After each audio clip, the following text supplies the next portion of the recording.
Assalamualaikum warahmatullahi wabarakatuh. Perkenalkan, nama saya Diana Rafifa Aulia Pratama dengan NIM 240641192. Di sini saya akan menjelaskan materi fonologi, morfologi, dan sintaksis. Yang pertama ada fonologi. Fonologi adalah salah satu hakikat atau ciri bahasa yang menyatakan bahwa bahasa itu sistem bunyi atau bahasa adalah lambang bunyi, yang berasal dari gabungan kata fon yang berarti bunyi dan logi yang berarti ilmu. Jadi, fonologi adalah ilmu yang mengkaji bunyi. Yang dimaksud adalah bunyi yang dihasilkan oleh alat ucap manusia. Di sini ada cabang fonologi. Cabang fonologi ada dua, yaitu fonetik dan fonemik. Berdasarkan proses terjadinya fonetik dibagi menjadi tiga. Yang pertama ada fonetik artikulatoris, terus yang kedua ada akustis, yang ketiga ada auditoris. Yang pertama, fonetik artikulatoris, yaitu mempelajari bagaimana mekanisme alat ucap manusia dapat menghasilkan bunyi bahasa serta pengklasifikasian bahasa berdasarkan artikulasinya. Yang kedua ada fonetik akustis, mempelajari bunyi bahasa berupa getaran udara dan mengkaji tentang frekuensi getaran bunyi. Yang ketiga ada fonetik auditoris, yaitu mempelajari bagaimana mekanisme telinga dapat menerima bunyi sebagai hasil dari udara yang bergetar. Selanjutnya ada klasifikasi bunyi bahasa Indonesia. Yang pertama ada vokal, yang kedua ada diftong, yang ketiga ada konsonan. Vokal berdasarkan tinggi rendahnya. Yang pertama ada vokal tinggi. Vokal tinggi yang dibentuk dengan menempatkan posisi lidah di atas, yaitu ada vokal I dan U. Vokal sedang, yaitu vokal yang dibentuk dengan menempatkan posisi lidah di tengah mulut, ada vokal E, dan O. Vokal rendah, yaitu vokal yang dibentuk dengan menempatkan posisi lidah di bawah, yaitu vokal A. Selanjutnya ada vokal berdasarkan maju mundurnya lidah. Yang pertama ada vokal depan. Vokal depan yang dihasilkan saat posisi lidah berada di bagian depan vokal I dan E. Terus ada vokal tengah. Vokal yang dihasilkan saat posisi lidah berada di bagian tengah, yaitu ada vokal A dan E. Yang ketiga ada vokal belakang. Vokal yang dihasilkan saat posisi lidah berada di bagian belakang, yaitu ada vokal U dan O. Selanjutnya ada vokal berdasarkan posisi bibir. Yang pertama ada vokal bulat. Vokal bulat, vokal yang diucapkan dengan bentuk bibir bulat, yaitu ada vokal U dan O. Yang kedua ada vokal tak bulat, yaitu vokal yang diucapkan dengan bentuk bibir tidak bulat atau melebar, yaitu ada vokal I, E, dan E. Yang ketiga ada vokal netral, yaitu vokal yang diucapkan dengan bentuk bibir tidak bulat dan tidak melebar, yaitu ada vokal A. Selanjutnya ada vokal berdasarkan strukturnya. Vokal tertutup, vokal yang dibentuk dengan lidah diangkat setinggi mungkin mendekati langit-langit dalam batas vokal sehingga lidah seolah menutup seluruh mulut, yaitu ada vokal I dan U. Yang kedua ada vokal semi tertutup.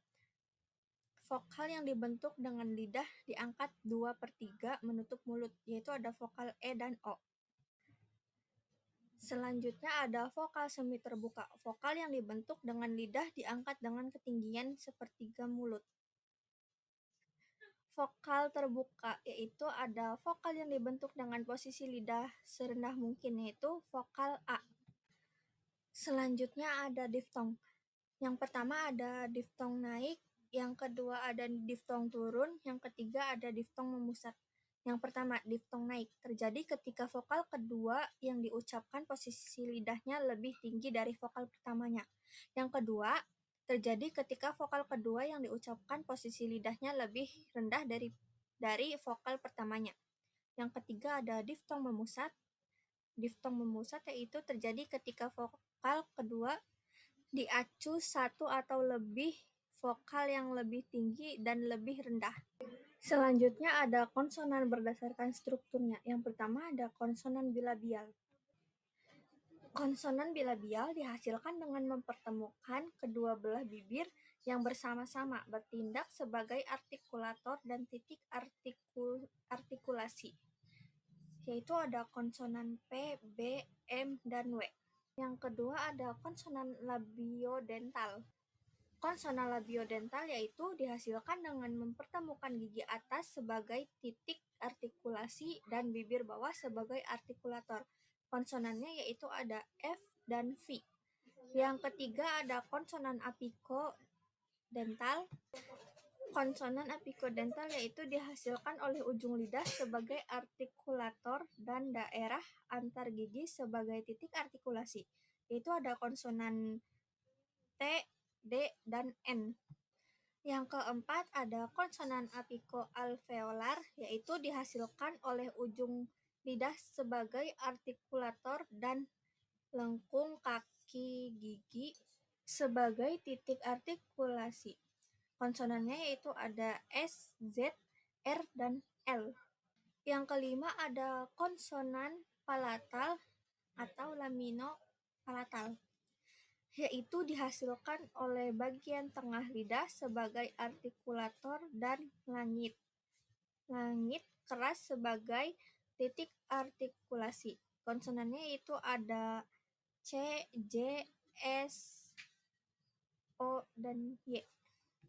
Yang keenam ada konsonan dorsovelar, itu dihasilkan oleh belakang lidah sebagai artikulator dan langit-langit lembut sebagai titik artikulasi, yaitu konsonannya ada K, G, X, dan N. Yang ketujuh ada konsonan glotal atau hamzah, yaitu dibentuk oleh posisi pita suara sama sekali merapat sehingga menutup glotis.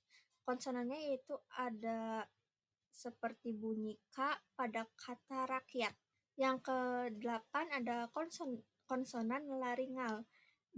Dibentuk dengan pita suara terbuka lebar sehingga udara keluar dan digesekkan melalui glotis, yaitu konsonannya H. Selanjutnya ada fonemik, mengkaji bunyi bahasa yang dibedakan makna. Untuk menentukan apakah sebuah bunyi tergolong fonem atau bukan, carilah bunyi tersebut pada sebuah kata yang menyandang bunyi tersebut. Contohnya yaitu lupa atau rupa. Yang kedua ada materi morfologi. Morfologi merupakan cabang ilmu bahasa yang mengkaji seluk-beluk kata serta pengaruh perubahan bentuk kata terhadap golongan dan arti kata. Selanjutnya ada objek kajian morfologi, yaitu satuan-satuan morfologi moram dan kata proses markatologi yang melibatkan komponen bentuk dasar. Selanjutnya ada morfem. Morfem merupakan bentuk bahasa yang terkecil yang mengandung arti dan tidak dapat dibagi menjadi bagian-bagian yang lebih kecil. Selanjutnya ada jenis-jenis morfem yang ada di bahasa Indonesia. Yang pertama itu ada berdasarkan kebebasannya. Yang pertama ada morfem bebas, morfem yang dapat berdiri sendiri atau bisa disebut sebagai kata. Yang kedua ada morfem terikat, morfem yang tidak bisa berdiri sendiri. Misalnya imbuhan me, di, a, dan lain-lain. Yang kedua ada berdasarkan keunikannya, dibagi menjadi morfem unik dan morfem biasa. Yang ketiga ada berdasarkan keutuhannya, yaitu pertama ada morfem utuh, morfem yang kesatuannya ditulis secara bersatu. Yang kedua ada morfem terbagi, merupakan satu morfem yang penulisannya seolah tidak merupakan satu kesatuan karena tidak tertulis secara terpisah. Yang keempat, berdasarkan kandungan makna leksikalnya, dibagi menjadi morfem bermakna leksikal dan morfem tidak bermakna leksikal. Yang kelima, ada berdasarkan pembentukan katanya, dibagi menjadi morfem dasar dan morfem afiks. Selanjutnya ada proses morfologi. Yang pertama ada pengimbuhan, yang kedua ada pengulangan, yang ketiga ada pemajukan, yang keempat ada pemendekan. Yang pertama, proses morfologi pengimbuhan adalah cara pembentukan kata-kata dengan menghubungkan morfem yang satu dengan yang lain. Yang kedua yaitu ada proses morfologi pengulangan, merupakan pengulangan satuan gramatik baik seluruhnya maupun sebagian, baik dengan variasi fonem atau tidak. Hasil pengulangan disebut dengan kata ulang dan kata yang diulang merupakan bentuk dasar. Contohnya yaitu rumah-rumah dan jalan-jalan. Yang ketiga ada proses morfologi pemajemukan, yaitu istilah pemajemukan dikenal juga dengan komposisi, yaitu proses penggabungan dasar dengan dasar. Biasanya berupa akar maupun bentuk berimbuhan untuk mewadahi suatu konsep yang belum tertampung dalam sebuah kata. Contohnya yaitu kata merah yang pada kenyataannya memiliki banyak variasi konsep yang tidak bisa terwakili oleh kata merah saja. Yang keempat ada proses morfologi pemendekan. Pada dasarnya bertujuan menghasilkan akronim, contohnya yaitu rudal, peluru kendali, Monas atau Monumen Nasional, Pujasera yaitu Pusat Jajanan Serba Ada. Selanjutnya ada sintaksis. Sintaksis dari bahasa Yunani sun dan tetein yang berarti mengatur bersama-sama. Sintaksis merupakan cabang linguistik yang membahas struktur internal kalimat, yaitu kata frasa, klausa, dan kalimat. Kata dipandang dari sudut pandang sintaksis. Kata merupakan struktur internal sintaksis walaupun konsep pembentukannya merupakan bagian dari cabang morfologi. Kata sebagai pengisi satuan sintaksis harus dibedakan menjadi dua. Yang pertama ada kata penuh, yang kedua ada kata tugas.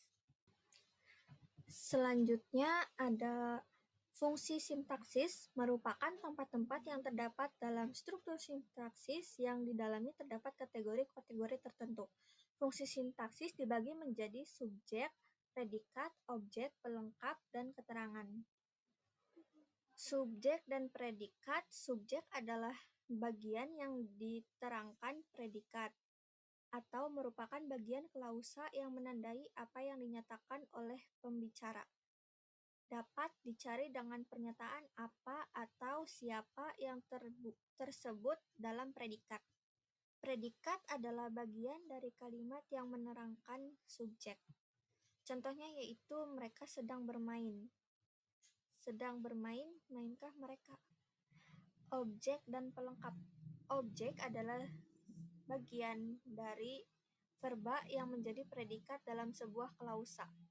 Pelengkap adalah bagian predikat verbal yang menjadikan predikat tersebut menjadi lengkap. Cara membedakan objek dan pelengkap yaitu objek selalu berada setelah predikat transitif atau dwitransitif. Pelengkap berada di belakang bagian objek pada kalimat dwitransitif atau di belakang predikat intransitif. Objek dapat menjadi subjek pada kalimat pasif, sedangkan pelengkap tidak bisa. Selanjutnya ada keterangan, adalah bagian kalimat yang menerangkan subjek, predikat, objek, atau pelengkap. Selanjutnya ada peran sintaksis. Yang pertama, peran yang dimiliki predikat. Yang kedua, peran yang dimiliki subjek dan objek. Yang ketiga, peran yang dimiliki keterangan. Selanjutnya ada frasa. Frasa adalah konstruksi atau satuan gramatikal yang terdiri dari dua kata atau lebih yang tidak berciri klausa dan pada umumnya menjadi pembentukan klausa. Klausa yaitu satuan sintaksis berupa runtunan kata-kata berkonstruksi predikatif. Artinya, di dalam konstruksi itu ada komponen berupa kata frasa yang berfungsi sebagai predikat. Selanjutnya ada kalimat. Kalimat adalah satuan bahasa terkecil dalam wujud lisan atau tulisan yang mengungkapkan pikiran yang utuh. Ciri-ciri kalimat yaitu yang pertama ada dalam bahasa lisan diawali dengan kesenyapan, yang kedua ada mengandung pikiran yang utuh, yang ketiga mengandung urutan yang logis, yang keempat ada mengandung satuan makna, ide, atau pesan yang jelas. Jenis-jenis kalimat. Yang pertama ada berdasarkan fungsinya, yaitu berita. Contohnya, Andi adalah siswa kelas 4 SD. Yang kedua ada tanya. Ya, contohnya, siapakah namamu? Yang ketiga ada perintah. Contohnya, tutuplah pintu itu. Yang keempat ada kalimat seru. Contohnya, alangkah indahnya negeri ini.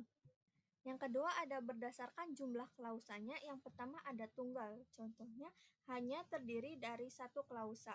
Contoh, sapi-sapi itu sedang merumput. Yang kedua ada majemuk. Gabungan dari dua atau lebih kalimat tunggal.